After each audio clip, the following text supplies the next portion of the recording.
baik dikonsumsi harian untuk ataupun untuk penelitian medis tertentu, dan bagaimana penggunaan madu pada anak usia orang dari 1 tahun.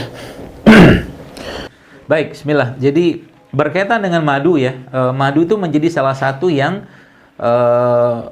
produk ciptaan Allah yang terbaik ya. Jadi kalau teman-teman baca ya, jadi kalau saya mencoba menjelaskan dengan bahasa yang lebih gampang dicerna lah ya.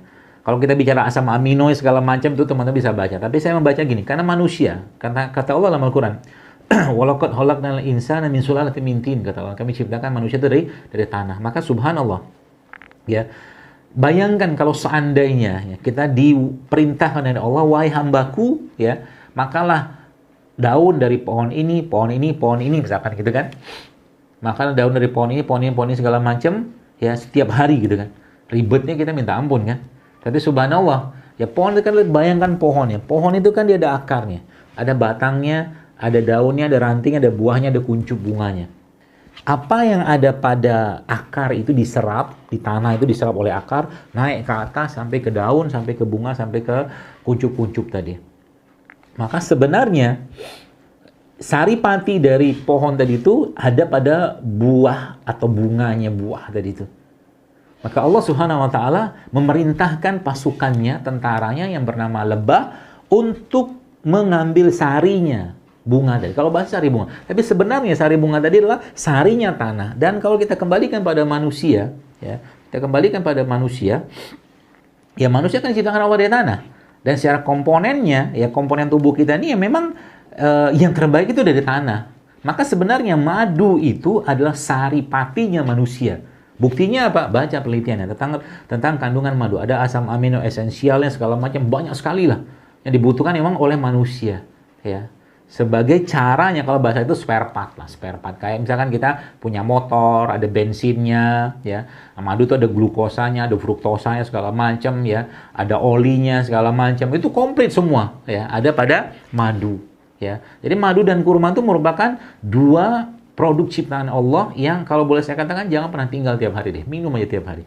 Tapi dalam jumlah yang tidak berlebihan.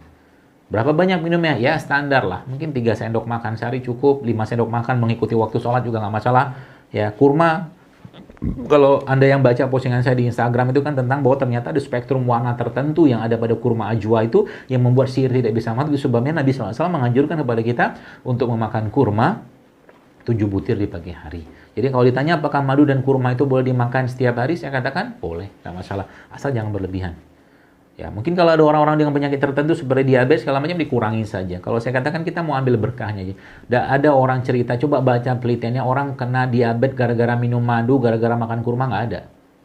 Orang kena diabetes itu gara-gara kebanyakan karbohidrat, terutama karbohidrat simplet dari gula pasir, dari tepung, kan seperti itu kan sebenarnya. Atau lemak-lemak akhirnya membuat proses atau mungkin metabolisme insulinnya tidak berjalan lancar di badannya itu. Allahu a'lam bishawab. Yang kedua berkaitan dengan madu buat anak-anak di bawah 1 tahun. Jadi gini teman-teman sekalian ya, pahamilah baik-baik. Allah menciptakan sesuatu, Allah memberikan janjinya. Apakah Allah ingin menciderai kita? Tidak mungkin lah. Bacalah penelitiannya, apa ada bakteri yang bisa. Jadi kan selama ini kan, mohon maaf saya katakan, ini informasi saya nggak tahu dapat dari mana. Saya katakan saya lebih percaya dari apa yang Allah sampaikan, Allah firmankan, dan Nabi sabdakan, dan Nabi janjikan. Sudah jelas-jelas Allah menjanjikan situ ada kesembuhan. Sudah jelas-jelas Nabi menjanjikan ada kesembuhan di situ. Artinya apa? Nggak ada batasannya sebenarnya. Dan tidak mungkin ada bakteri bisa hidup dalam produk ciptaannya Allah. Maka kalau teman-teman baca itu ada yang namanya MIC, nggak salah, minimum inhibition concentration, apalah saya lupa, saya pernah baca tuh. Oh ternyata emang kalau madu itu diletakkan kuman tuh nggak bisa tumbuh berkembang di situ. Justru malah madu itu antibiotiknya. Nah sekarang kenapa kita melarang anak-anak dikasih minum madu? Karena informasi yang beredar dalam madu ada bakteri. Saya katakan subhanallah, saya katakan bagaimana ceritanya? Dalam produk terbaiknya Allah itu berapa banyak orang kena penyakit gara-gara minum madu. Kita berani ngasih antibiotik, kita berani kasih antipiretik segala macam ke anak-anak, tapi ngasih produk ciptaan Allah kok nggak berani sih? Kok nggak mau sih? Lebih dijamin yang mana kalau bahasa saya?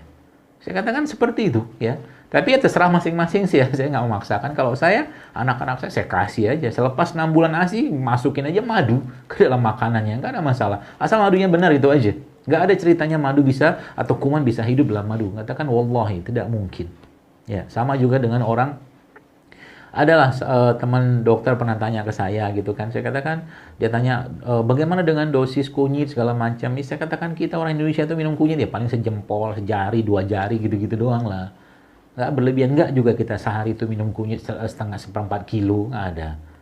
Ya secukupnya sajalah, nggak berlebihan. Dan dosis itu, dosis terapinya, dosis letal, dosis apa itu kan sangat-sangat jauh ya. Kalau misalnya kita bicara paracetamol aja, dosis paracetamol kan seingat saya sih, mungkin teman-teman buka lagi lah. Seingat saya itu kan dosis maksimum kan 5.000 mg sehari, ya 5.000 mg. 5.000 mg itu kan kalau di herbal ya, di tumbuhan-tumbuhan yang Allah ciptakan itu ya masih sangat sedikit, masih aman, nggak masalah gitu kan. Jadi insya Allah aman aja kalau saya sih ya. Ya, tapi kalau tergantung, jadi kan namanya juga berpendapat sesuai dengan pemahaman ya. Kalau ada yang mengatakan tidak boleh, silakan saja. Saya tidak mau berdebat, tapi kalau saya lebih percaya pada Allah dan Rasulullah SAW. Allah.